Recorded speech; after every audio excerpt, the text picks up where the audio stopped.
안녕하세요. 미래를 여는 소재 초연료를 향한 혁신을 추구하는 포스코홀딩스 IR팀입니다. 분기배당 안내는 1번. 잠시만 기다려주세요. 담당자에게 연결하겠습니다. 혹시 괜찮으시면 녹음본이고 영상에 좀 담아서 올려도 될까요? 음성에 직접 나가는 건 좀 저희 아. 쪽으로 좀 저희 입장에는 부담스럽고. 그럼 텍스트로만 좀 정리해서 그러면은. 예. 그럼 네네네. 그렇게 하겠습니다. 그거는, 네네. 네, 감사합니다. 네, 감사합니다.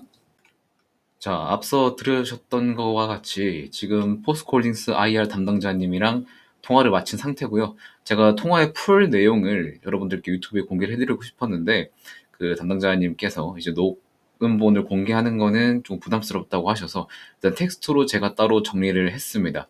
이런 부분들 이번 영상에서 다 말씀드릴 거니까 구독과 좋아요는 꼭 눌러주세요. 다른 포스코홀딩스 브리핑 드리는 유튜버들 그리고 전문가 중에서 저처럼 이렇게 IR 담당자랑 전화해서 여러분들한테 내용 전달하는 유튜버, 전문가 없습니다. 이런 채널을 보셨으면 솔직히 댓글에 한번 달아보세요. 제가 거기 가서 한번 진짜 찾아볼게요.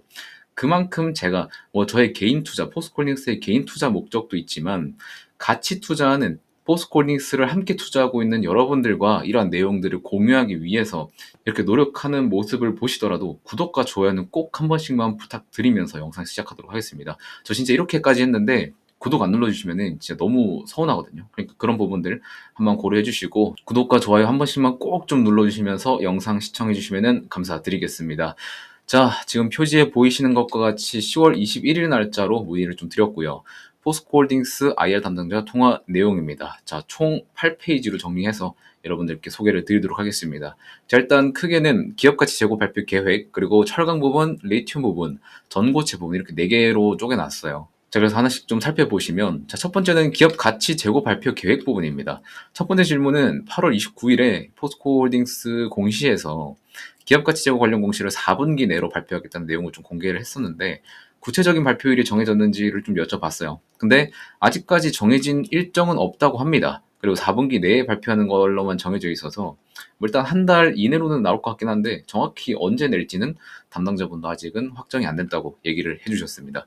자, 그리고 타사의 경우에는 이 기업가치 제고 발표할 때 주주환원책도 같이 발표가 됐었는데 포스코도 이번에 기업가치 제고 발표할 때 관련 정책이 좀 포함될까를 여쭤봤는데 일단 7월에 밸류데이 할 때 주주환원 정책 한번 발표가 됐었죠.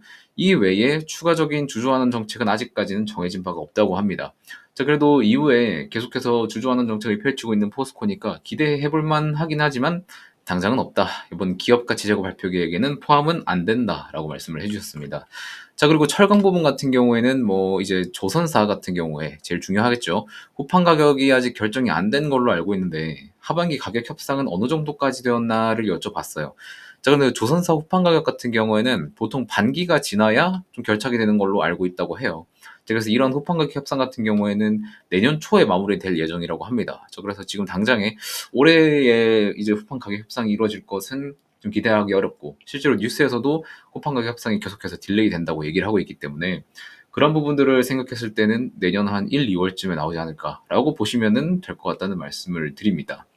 자, 그리고 우리가 제일 중요하게 생각하는 거는 리튬 부분이 있겠죠. 이 리튬 부분에 대해서 질문을 좀 길게 받았는데 집중해서 보시면 될 것 같고 여기까지 보셨으면 진짜 구독 좀 부탁드릴게요. 아시겠죠? 아직 안 누르신 분들 부탁드리면서 자, 바로 들어가도록 하겠습니다. 포스코 필바라 리튬 솔루션 재무에서는 22년, 23년도 매출액이 좀 크게 감소했었다. 근데 지금도 이 리튬 선물 가격은 내려가고 있다. 그래서 CATL이랑 앨범알 같은 경우에서도 리튬 공급에 대한 제한을 두고 있는데 포스코는 계속해서 투자 진행 중인 것에 대해서 이런 영업 손실을 단기간에 더 키워가지고 주가에 부정적인 영향을 줄 것으로 보이는데 혹시 대비책이 따로 있냐라는 부분을 질문을 했었어요. 이에 대한 답변으로는 좀 깁니다. 기본적으로는 지금 리튬 부분에서 9.6톤까지 캐파 공사가 지금 진행 중인데 공사 중단 계획은 따로 없다고 해요. 지금 리튬 공장이 건설이 딱 됐다고 해서 바로바로 생산돼서 납품되는 게 아니라 1년에서 1년 6개월 정도는 램프업 기간이 있습니다. 이 램프업이라는 거는 장비를 다 설치하고 나서 대량으로 양산에 들어가기 전까지의 그 생산 능력 증가 기간이라고 보시면 돼요. 이 증가 기간이 1년에서 1년 6개월 정도 걸린다고 보시면 되는 거고요. 그래서 내년 초까지 9.6톤 캐파 증설 완료되더라도 이제 매출 정상화되는 시점은 26년도로 보고 있다고 합니다. 자, 그리고 포스코 필바라 리튬 솔루션 같은 경우에는 이 4월부터 매출이 발생하기 시작했었고, 아르헨티나 같은 경우에는 올해 4분기에 준공이 될 예정입니다. 그래서 매출은 잡혀도 가동률 자체는 낮죠. 왜? 램프업 기간이 있으니까. 그래서 가동률 자체는 좀 낮고, 근데 이제 잡히는 매출 같은 경우에는 유의미한 매출까지는 좀 아닐 것 같다라고 얘기를 또 하셨어요. 그리고 아르헨티나 같은 경우에도 1년에서 1년 반 정도 램프업이 있죠. 이 아르헨티나는 지금 2단계가 지금 공사 중이고 내년 6월 이후에 준공 예정이라고 합니다. 자, 그래서 지금 법인 자체 매출이나 이익에서는 좀 정상적으로 반영될 시점은 26년도 이후로 봐야 될 것 같다라고 이야기를 해주셨어요.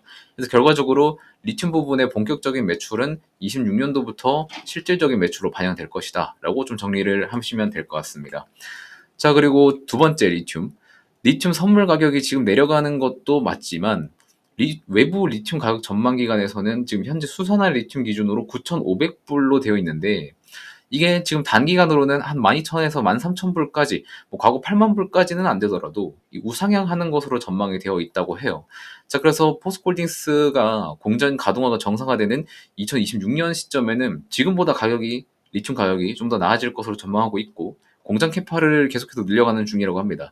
자, 그리고 회사에서도 언급을 해주셨는데, 리오틴토 같은 경우에도 아르카디움을 인수한 것처럼 리튬 가격이 지금처럼 현저하게 낮아졌을 때는 이 추가적으로 자산을 확보할 수 있는 기회도 된다고 말씀을 해주셨어요. 자, 그럼 리튬의 가치가 떨어졌을 때 매수를 해서 투자를 진행을 해서 향후 26년도 때 리튬 공급가가 올라가고 하면은 그때부터 실질적인 상승 수혜를 볼 수 있다. 약간 이런 느낌의 말씀을 하신 것 같아요. 자, 그리고 추가로 칠레 리튬 염호 입찰 같은 경우에는 지금 들어가 있는 중이고요. 추가적으로 나오는 입찰 그리고 염호 이외 강성 리튬의 지분 확보는 지속적으로 추진을 한다고 이야기를 해주셨습니다. 자, 그리고 이제 마지막 전고체 부분으로 질문을 드렸었는데, 전고체 배터리 양산을 위해서 지금 황화리튬 사업도 펼치고 있는 것으로 안다. 올해 기준으로 24톤까지 양산 가능한 걸로 알고 있는데, 향후에는 7,200톤까지 캐파 증설이 목표로 알고 있다. 근데 현재 진행 정도는 어느 정도냐? 라고 여쭤봤습니다. 자, 그래서 온 답변이 뭐냐면, 이제 황화리튬 같은 경우에는 지금은 외부 업체에서 사오고 있는 중이래요.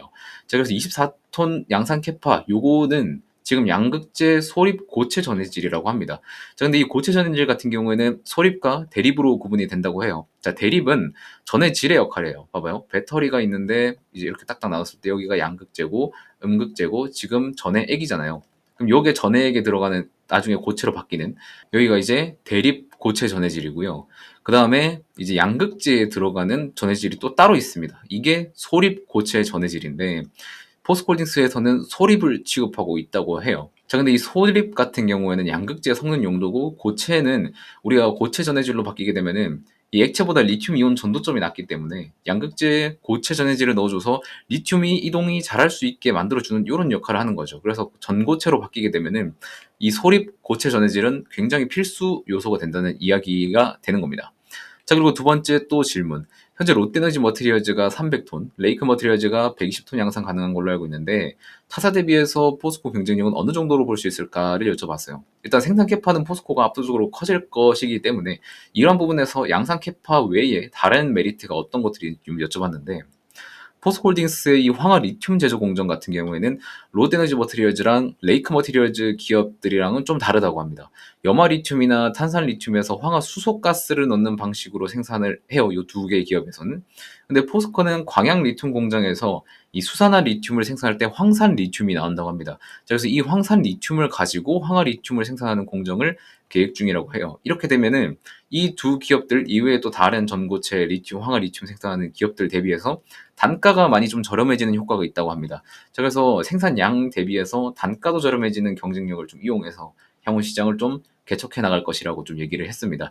자, 이러한 부분들을 여러분들께 전체적으로 좀 설명을 드렸는데, 사실 내용 부분에서는 여러분들이 단기간에 주가에 어떤 변동성을 줄 수 있는 내용은 크게 아니에요. 다만 포스코홀딩스를 장기 투자하고 못해도 25년, 26년까지 보시는 분들께는 굉장히 도움이 많이 됐다는 내용으로 좀 생각이 됩니다. 자, 이러한 부분들에서 여러분들이 제가 말씀드린 부분에서 투자 포인트를 꼭 잘 잡아두시고, 제가 말씀드렸었던 26년도 시점에 리튬 부분에서 반등이 나올 수 있다는 이런 시사점도 여러분들이 꼭 알고 계시면은 좋을 것 같다는 말씀을 좀 드릴게요. 자, 제가 직접 IR 담당자가 통화를 한 증거는 영상 맨 앞에 다뤄드렸었고, 그리고 추가로 여러분들이 포스코홀딩스를 투자할 때 이런 IR 담당자분께 전화를 해도 돼요. 오히려 더 좋아하십니다. 전화해서 궁금한 내용이 있어서 연락을 드렸다 하시면은 진짜 자세하게 굉장히 잘 설명을 해주시거든요. 그런 부분들을 여러분들 꼭 겁먹지 말고 그냥 당당하게 통화하셔서 뭐 짧은 거라도 한 뭐 1, 2분짜리 질문하셔더라도 전화해도 되니까 그러한 부분들은 너무 겁먹지 말라는 말씀을 좀 드리겠습니다.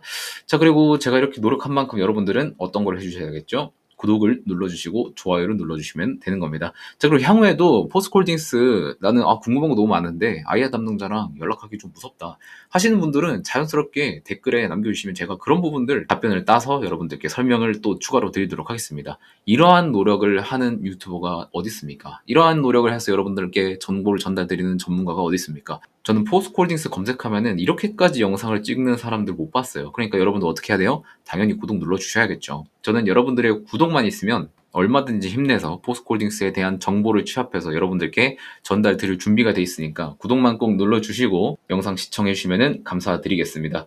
자, 오늘 영상은 일단 이렇게 IR 담당자분과 통화한 내용을 마무리로 해서 영상 마무리하겠고요. 전 다음 영상에서 또 만나 뵙도록 하겠습니다. 고맙습니다.